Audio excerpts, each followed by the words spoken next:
I've never felt like this before. It's like you just get me. I feel like my true self with you. Does that sound crazy?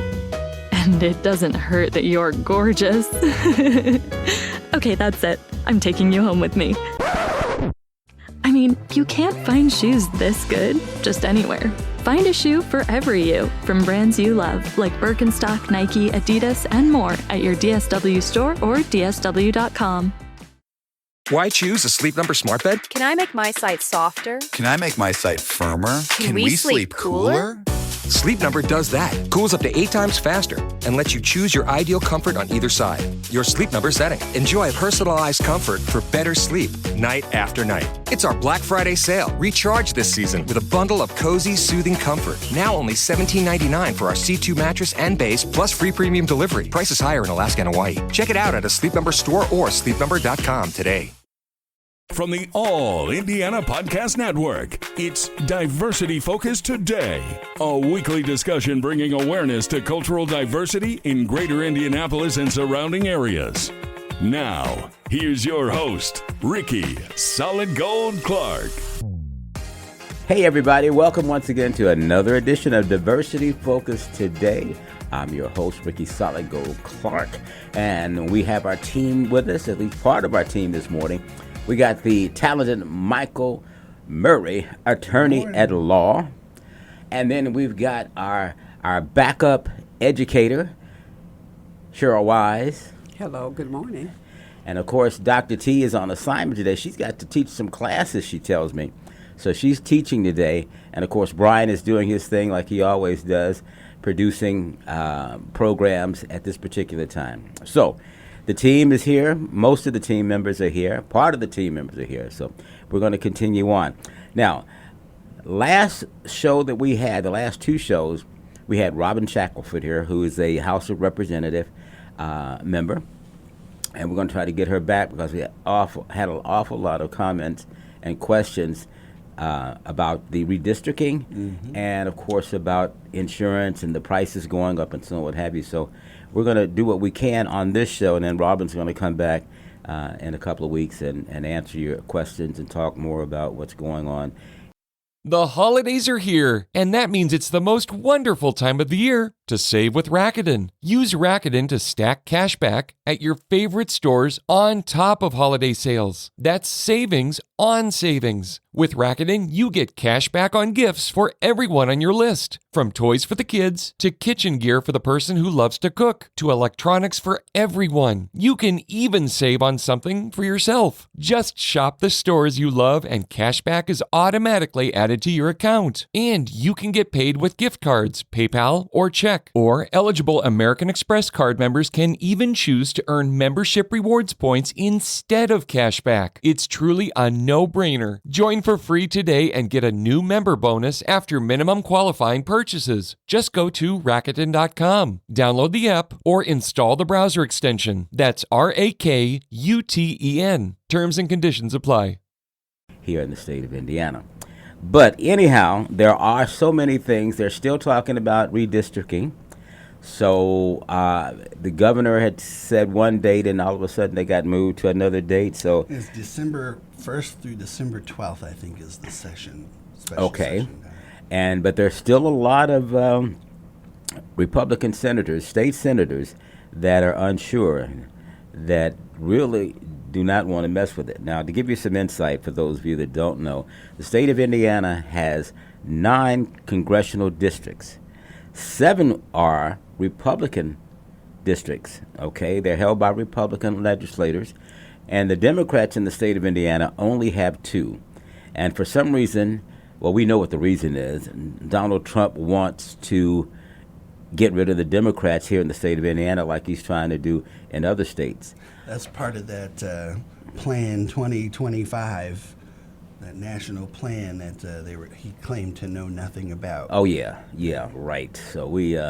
So our state, along with several others, I think, I know Kansas, but they reneged. They said they ain't doing it.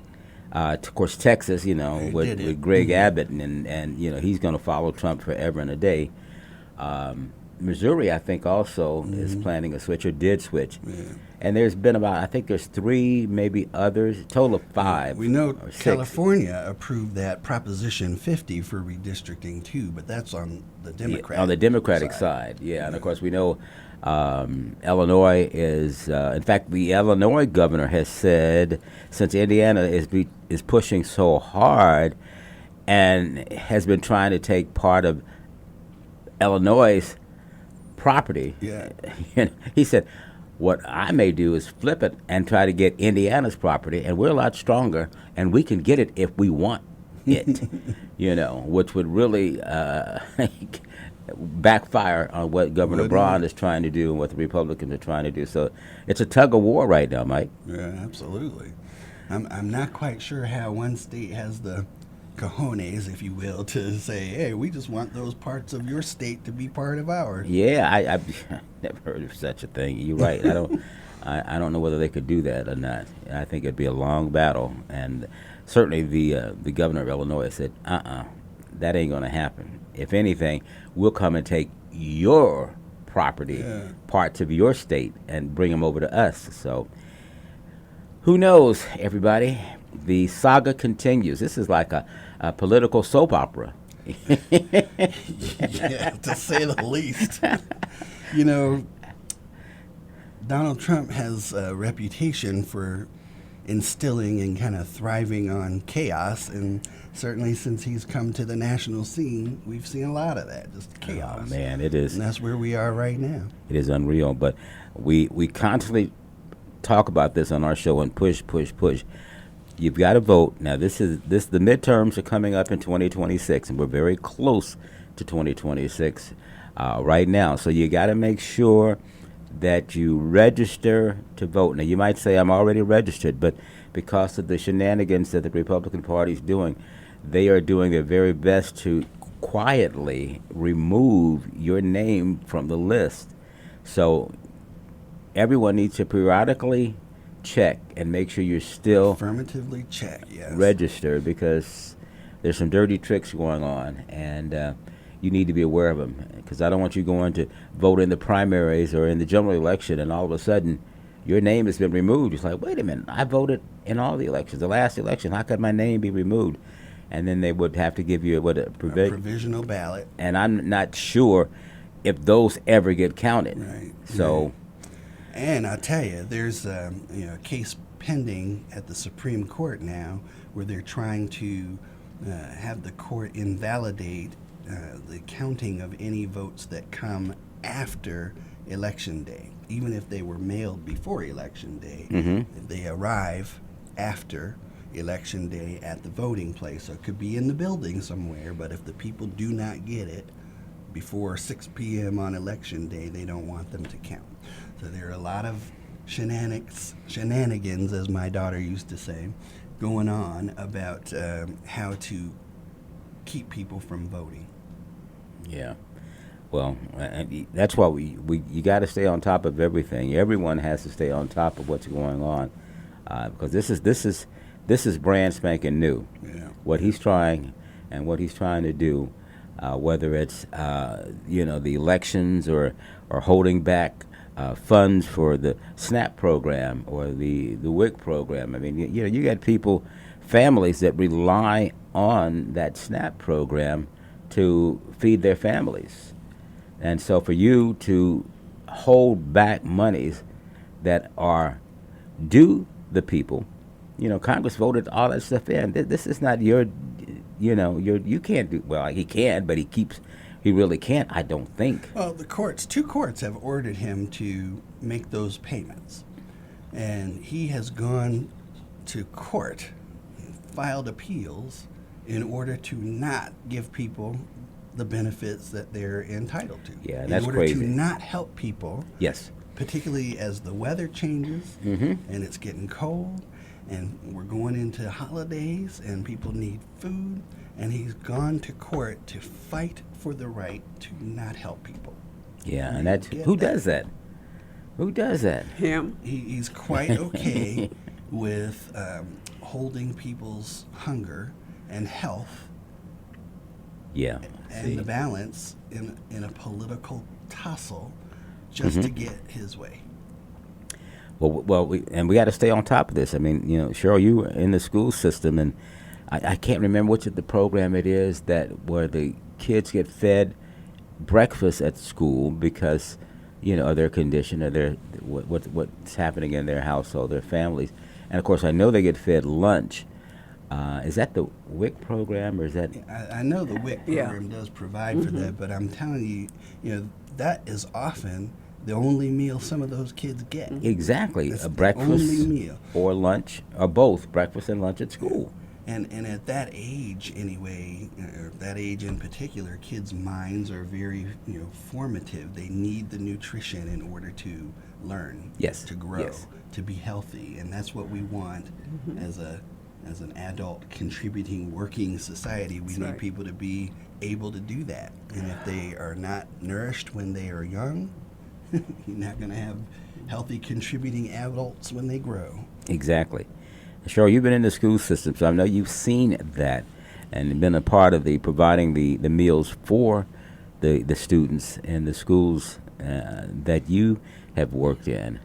So that's major. I mean, and then of course the breakfast and lunch. I don't know what's on the menu, but at least it's food. And that is right in this way, because you will see kids coming into the school and hungry, not having food. And that's the reason why that program is in place. And some of these kids don't have clothing. And we have the clothes closet for kids. Oh, you have a clothes closet now? Okay. I don't know if I was aware that they don't speak that much about that. They, of course, the food, but the clothes, and I can see that, especially if you're at a big family or period, your family can't afford to provide various clothing. Absolutely. And if you think about it, that's kind of the fundamental purpose of government, is to help people, to support the people in living life, Yeah. But I think it does come down, I guess, to a basic difference in philosophy. And some people think, government's purpose is not necessarily to help, but just to stay out the way. Well, we need obviously need the help with what's going on. Now, as we continue talking about what's happening here in the state of Indiana, our Attorney General, which is also a Trumper, Todd Rokita, is suing IPS, which is the Indianapolis Public School Systems, one of the largest school systems and districts in the state of Indiana. He's suing them because he's saying they're refusing to allow ICE to come into the schools and snatch people. So that's, if I was a school administrator, I wouldn't allow you to come in and snatch my students. That makes no sense. It's a power incursion into the academic process, which we're seeing across the board with this administration. So you got to make sure, I don't know when he's up for election. I don't know if it's in 2026 or 2028, but you guys need to highlight his name for when he does come up for re-election.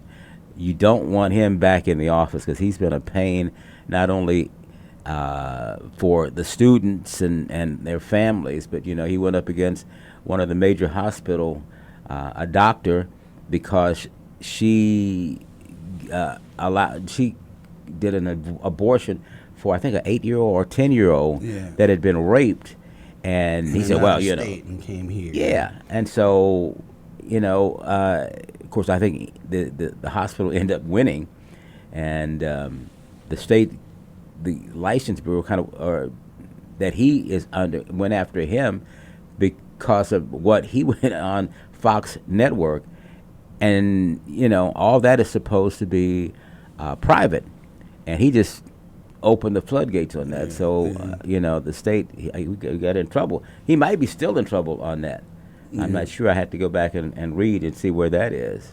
Yeah, and I know someone who is personal friends with the doctor who performed that procedure, and I would like to mention her name, but I'm not going to mention her name just in case somebody gets inflamed about it and decides to try to go after her. But I conveyed to that doctor through my friend, who is also her friend, that I thought she was really quite a heroic person to do what she did, because she knew, what the risks were, but she also knew what the risks to this little girl were. Yeah, well, I think it was either an 8-year-old or a 10-year-old. She was 10 years old. 10 years old. And she was raped. Yeah. In another state, couldn't get the care where she needed, and this doctor in our state decided to do it. Now, I'm not particularly an abortion advocate.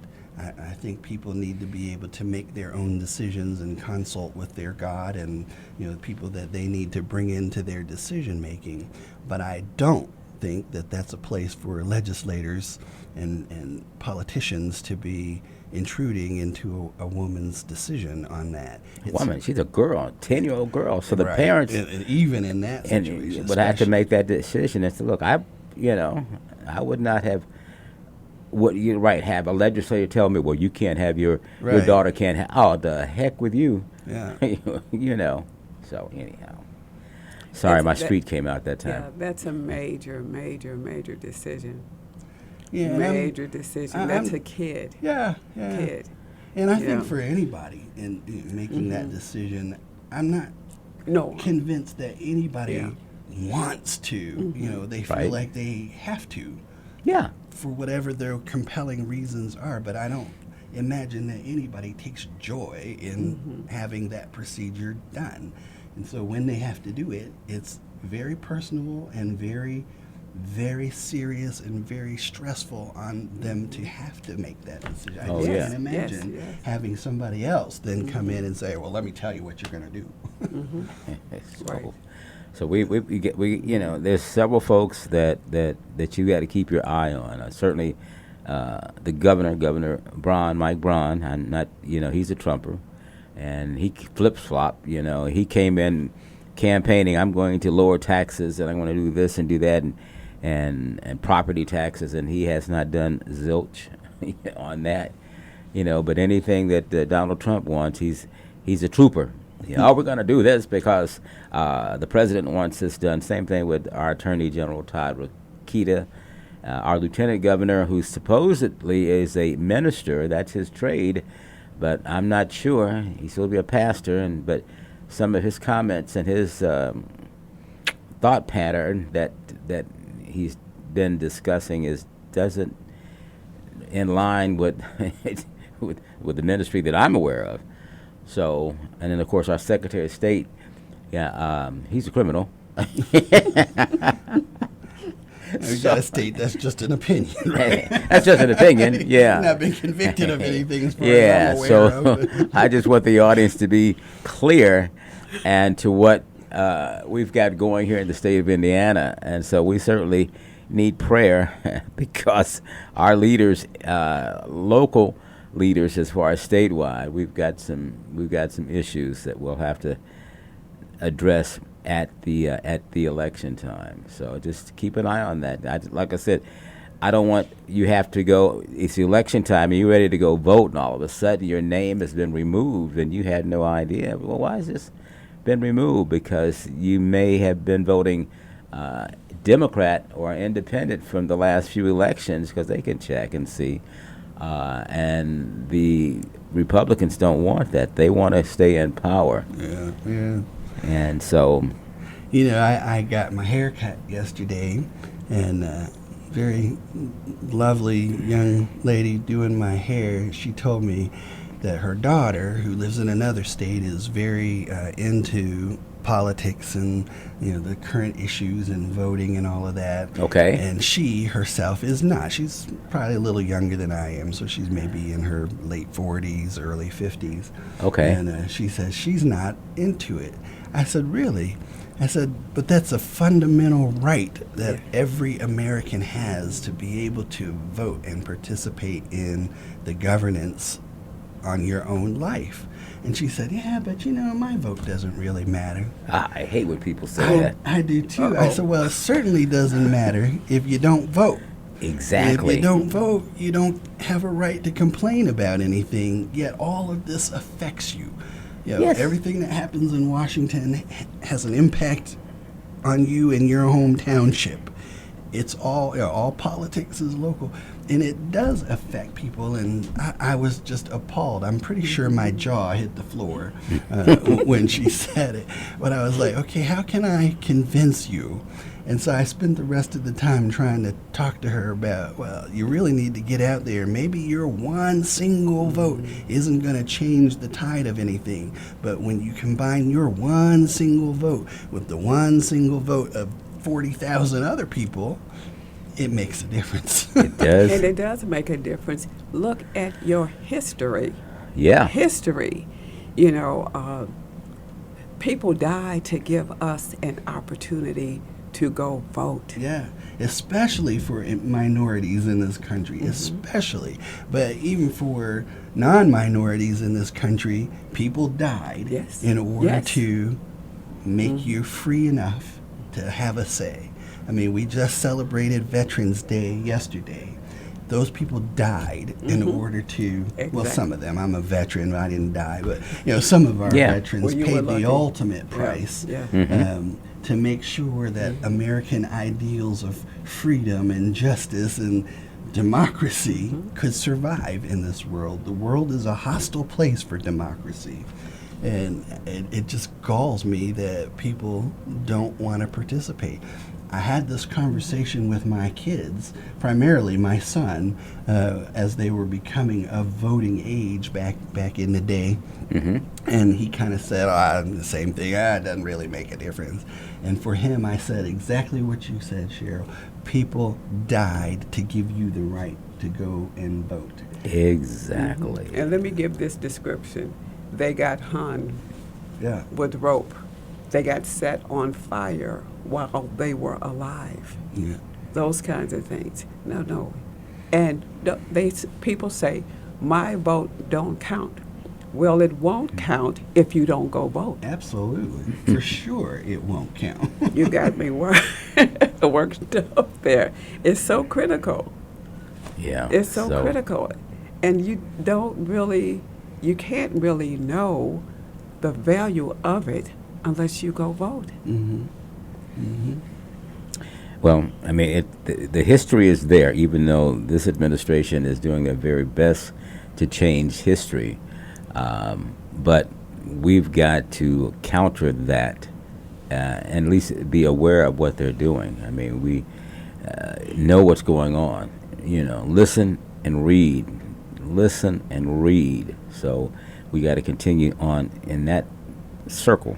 We do, Rickie, and I just want to add something here because I know I'm being a bit critical of the current administration, and you said the current administration. I'm not necessarily partisan about this. It's the fact that this is an American right. So whether you are a Republican, a Democrat, an independent, whatever you are, this is a right that you have, and it needs to be protected. It needs to be enforced. People need to respect that, and it doesn't, to me, matter what your party is. You should be alarmed about anything that is taking away from people's right to be heard in this country. But what I'm seeing now with a lot of these, granted, they're Republican movements to restrict voting, to disenfranchise people, what they're saying with their message is, you have the right to speak as long as you say what I want to hear. Well, and I often say it, they're the enemy of the Constitution and the enemy of the rule of law. That's what they're pushing back on. Yeah. They just want to be dictators. Right. They want what they want, and the rest of y'all be damned. And we have to remember our history. People got killed, set on fire, died, just for us to go vote.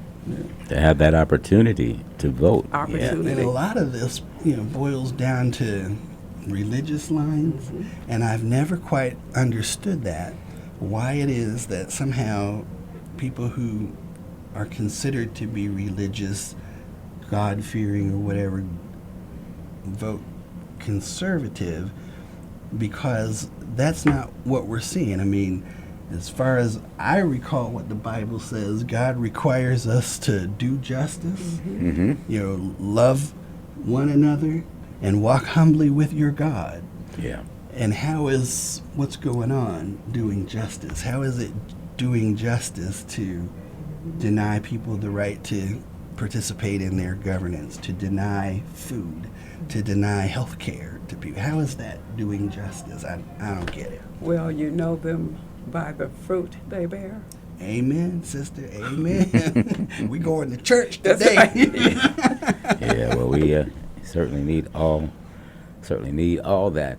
So we just want to make sure that our audience are and is aware of what's going on, certainly going on around you. I know we harbor a lot about the political atmosphere and go vote, but this is our only opportunity to let those in power, know what we want, what we expect, and so we can get things done, or at least let them know that you just can't just do what you do and think that you're going to get away with it forever and a day. Eventually the tide's going to turn, and I think that's one reason why in the national spectrum, the House of Representatives were, out of session, 5 weeks. So they got a 5-week vacation, still being paid. Right. Keep in mind, during all the government shutdown. Right, when everybody else wasn't getting That's paid. right. I think they should change that law. So I if do people too. aren't getting paid, the legislators don't get paid, and they still got to go to work too. And exactly. So, and the powers that be, of course, the president, he didn't miss a beat, and his secretary of everything, they didn't miss a beat. So, but John Q. Citizen, we're all out here struggling because if you're a government employee, that is, you're not getting a check. I mean, one of my kids works for the feds, and when I asked him, he said, "Well, Dad, I've got enough to carry me over till I think he said he said mid-December, because first he said the end of November, then he changed it mid-December. So if it gets to that point, then yeah, we got a problem." And so I'm sure there are those out there that did not plan like he did, and so they've been struggling. And they didn't do anything. They just were working for the federal government, right. which Was used to be secure job. Exactly. We were reading each other's minds. Yeah, that's right. That was the most secure job that you could have. And so, but under this administration, it's not. Well, I think I read that this was the longest government shutdown It is. in history, which to me is... Audible's romance collection has something to satisfy every side of you. When it comes to what kind of romance you're into, you don't have to choose just one. Fancy a dalliance with a duke, or maybe a steamy billionaire. You could find a book boyfriend in the city and another one tearing it up on the hockey field. And if nothing on this earth satisfies, you can always find love in another realm. Discover modern rom-coms from authors like Lily Chu and Ali Hazelwood, the latest romantasy series from Sarah J. Maas and Rebecca Yarros, plus Regency favorites like Bridgerton and Outlander. And of course, all the really steamy stuff. Your first great love story is free when you sign up for a free 30-day trial at audible.com/Wondery. That's audible.com/Wondery. Is evidence, particularly when you combine it with the previous time under this particular president, that it was then the second longest shutdown. I think it's evidence that this particular administration is incapable of governing. Yeah, that's what most definitely says to me. The government can function with that person in charge. And this is, he holds now the longest shutdown and the second longest shutdown. One president, one administration, that is not something that one should be proud of. Well, it's reflective of somebody who is insistent on getting his way and everybody else be damned. And Yeah. he wants That to is be not- he wants to be a dictator. That's simply He not what won- our system was built on. Our system was built on expectations of compromise, Yes. give and take. So, well, we've got less than a minute, so we're going to wrap up this segment and, of course, carry it on to the our next show. So, Mike, anything as we wind down? Just wanted to mention again that we just celebrated Veterans Day, and so when this airs, we'll be far beyond that, but it's never too late to thank a veteran and appreciate what they do. Also, National Education Support Professionals Day is on the 19th. So we got to support teachers and everybody that supports the teachers. And National Indiana Day is on November the 16th. So that's the date that Indiana entered the Union and became the 19th state in the Union in 1816. Of course, by the time this show airs, it'll be past that. So anyway, we got to go on. Sheryl, we'll tap into you on the next segment. So remember, it takes both black and white keys of a piano to play the Star Spangled Banner, y'all. And with that thought in mind, we're out. Thank you so much for watching. This is Diversity Focus Today with Rickie Solid Gold Clark. Watch Sundays on Wish TV. Be sure to like and subscribe to this podcast and check out other great podcasts on the All Indiana Podcast Network. Online now at allindianapodcastnetwork.com.